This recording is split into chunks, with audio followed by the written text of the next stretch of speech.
We're going to talk about having an image, a reference that is not scaled to the exact dimension of your canvas. If you upscale and you stretch your image to try to get that same proportion, you will distort your image. You won't have the same proportion. So I'm going to show you how to do that, okay? Okay, so before we start, I just want you to know that the reason why you see this canvas that's coming up that I'm working on is all full of paint is because it was meant for something else, okay? So don't let those marks distract you. But I had just done kind of like the same technique that I did for the owl, in case you saw it. I did some cellophane paper on there, and I ended up putting some paint down on the bottom, and then I just put the cellophane on top and let it dry, and it created those really cool marks. And then I decided to use it for the eagle, so on the second canvas. Okay, so that's what you're going to see the marks about. Okay, I'm going to use the chalk, so I'm just going to roughly eyeball. Let's use this yardstick so it could be easier for me to measure. But this is going to be my square, okay? Not the canvas. The canvas, I'm going to just try to pretend that the canvas does not exist and you're creating your own little canvas size. So I'm going to say that that's roughly that. And I am going to create a diagonal line going across from that corner, bottom left corner, to the top right. Okay, so we're a little bit off. That's okay. Let's see here, about right there. So this is my actual square that I'm going to be working on, which is kind of cool because I kind of want them to be a little lower. Okay, it's right here. Let's go ahead and measure that space. 4.5 inches from the top to the bottom. So this is going to be my actual square. And I could go higher still if I want, meaning that I just shrink down that much right there. But I want him to be, I want the horizon to be like a third of the canvas painting, okay? So then I'll do the same with this. I'll do my grid line on here, and then I'll finish off this grid line with my yardstick.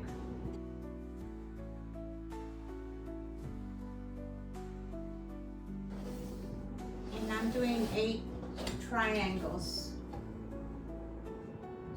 to make it easier for me to transfer. I'll do it here so you can see.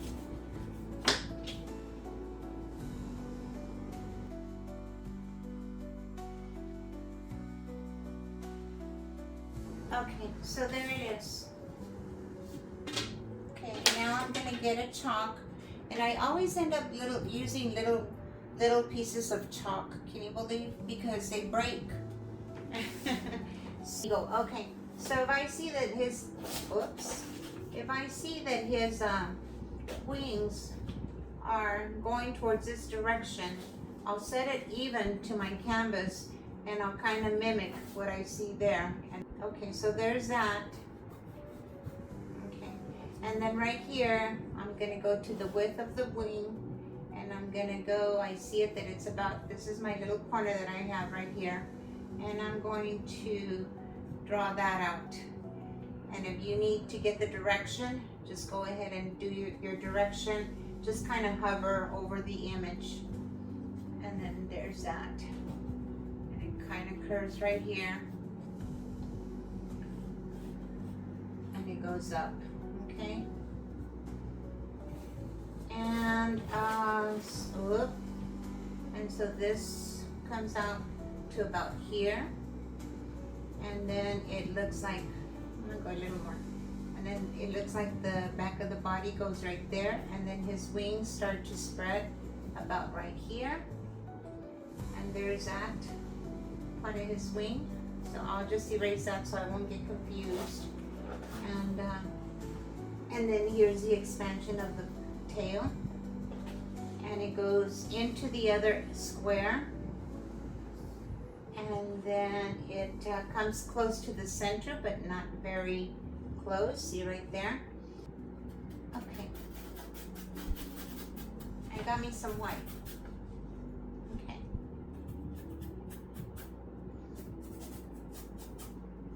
So you can see it better. And it doesn't have to be exact. You're just putting down your little roadmap so you can start your painting.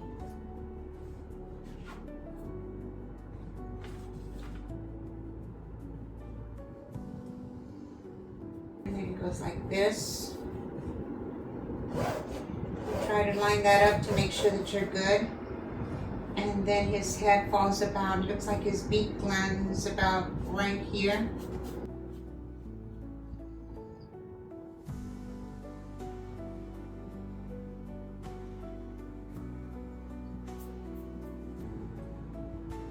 And then his other wing comes, now that's very small. Okay, it's only taking a little bit of this side over here. Okay, and that's all you need to get started. Okay, so here's the wings.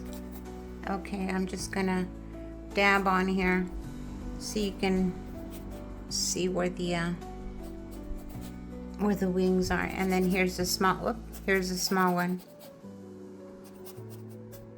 You could see it. And then here's his head, okay? His beak, his body, and there's his tail.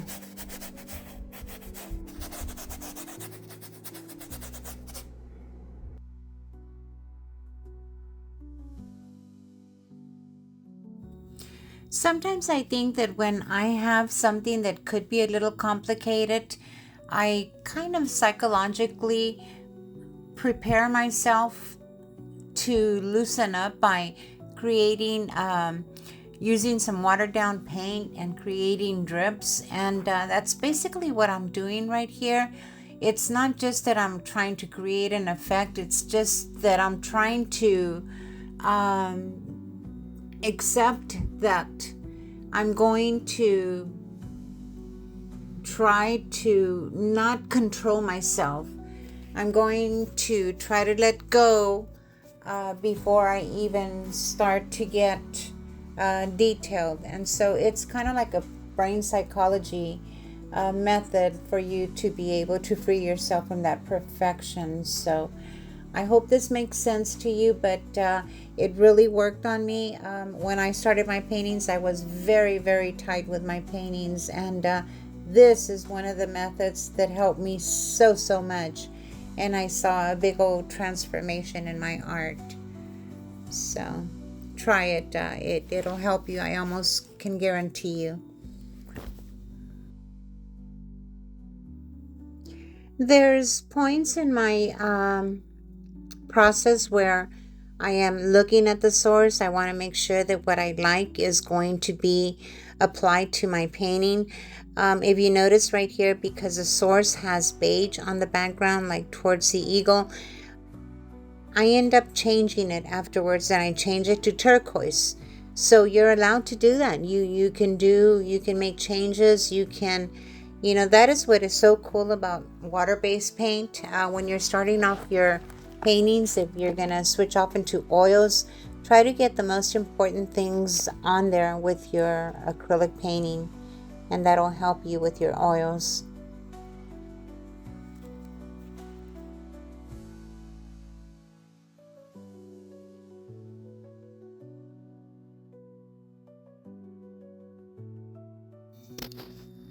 Sometimes if you just stop worrying about what mark you're making, if you're making the perfect mark, or if you just kind of let gravity, take over in the painting, you can actually move your whole arm instead of just cautiously working from the wrist. You can respond to unexpected marks instead of immediately correcting them. If you don't like something, just leave it alone. Leave it alone and come back, and then maybe on the next application you can kind of correct it. Or maybe the next mark that you put on top of it, by creating certain layers, you'll probably like it. So it's almost always just kind of playing around, and then just kind of paying attention to what kind of marks you're making and what you're liking. Because ultimately, when you're done with your painting, it's going to be what you like, and it's going to be when you like it. So can I teach you how to paint? No, I can just share with you the process that I go through and that I've experienced, so that it can, kind of open your eyes, and kind of be open-minded too, looking to see if maybe that's what you can do and implement. And so here I'm using my cell phone. When you get a print, an image will not transfer correctly onto your computer unless you have a super duper printer. Mine is just a simple, I believe it's a Hewlett Packard. And so I once I want to start working on the details a little more, I start looking at my reference on my cell phone or on my laptop. And here I'm just bringing out the highlights, kind of forming the head. And I'm almost getting ready to the point to where I'll be going into oils, because I am liking everything that I'm seeing. If you notice that beige that was on the back of the, I'm going to call it the background, by the wings or behind the wings, I slowly started to change its color. And then you'll see at the end where I tell you I ended up using turquoise. And I love that turquoise because it made it pop. So you're kind of experimenting as you're going along. Of course, in your head, you already know by seeing the image what you want. And I got this image from AI. I actually asked it if it can make an eagle for me, and in my style, and it gave me this. And then it's not going to always be accurate, and you have to be careful too, because AI will not give you the exact proportion of a specific subject.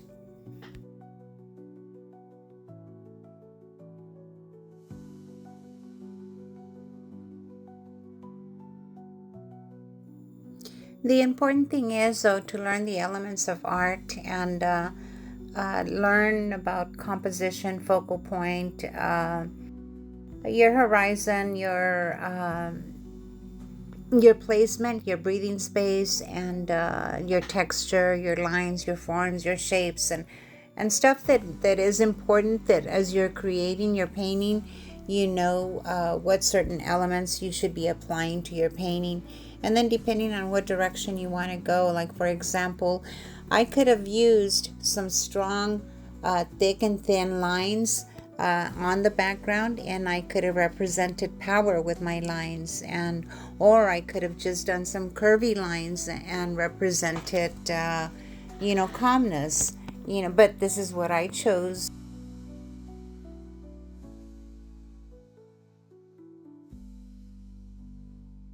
Okay, so now I've gotten up to this point, and I am going to start with oils. All this is done with acrylics, okay? And I just threw paint down and just formed the eagle and the splashing water.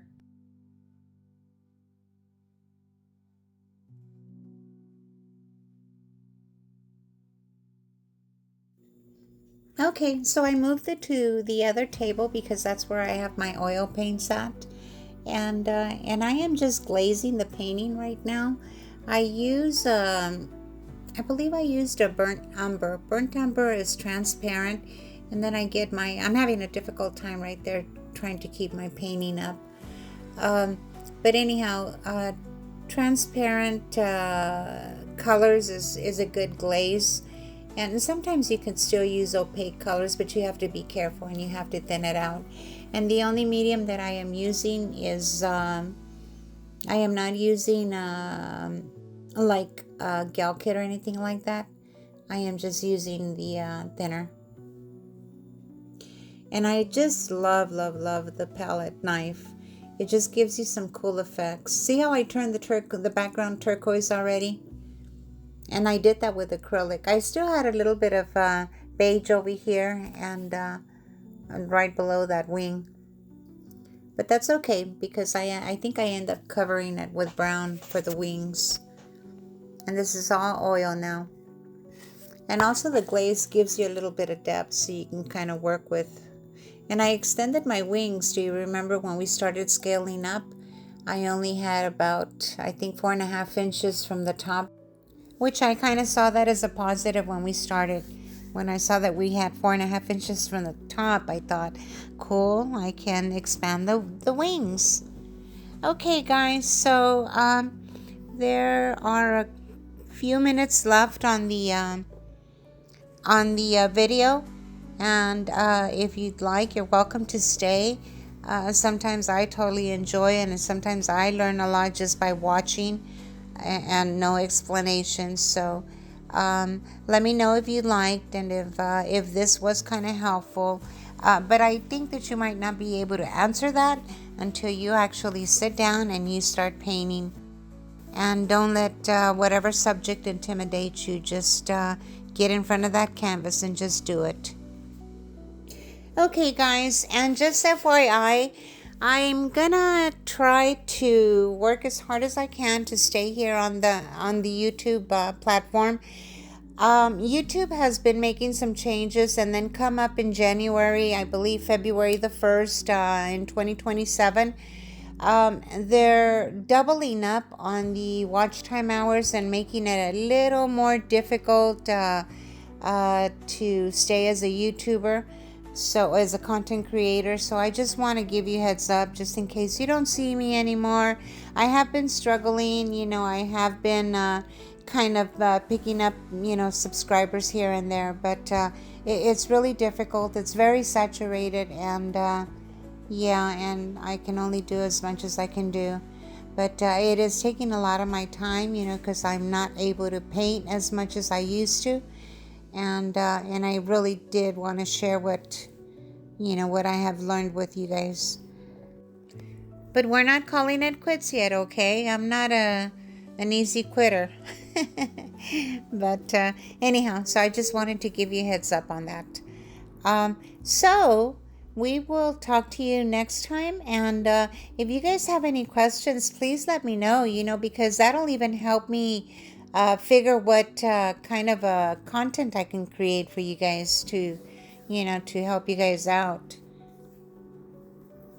And don't forget, this is in oils, okay? So I'm just finishing up. And you're going to see, well, you've already seen from the thumbnail, but how pretty it turned out. And basically, so what I do is I just start free, and then I finish with intention. And that's it. That is it. If you can just change that mentality, that we kind of are accustomed to, that we have to start off with perfection, that is not true. Okay, guys. Have a good evening.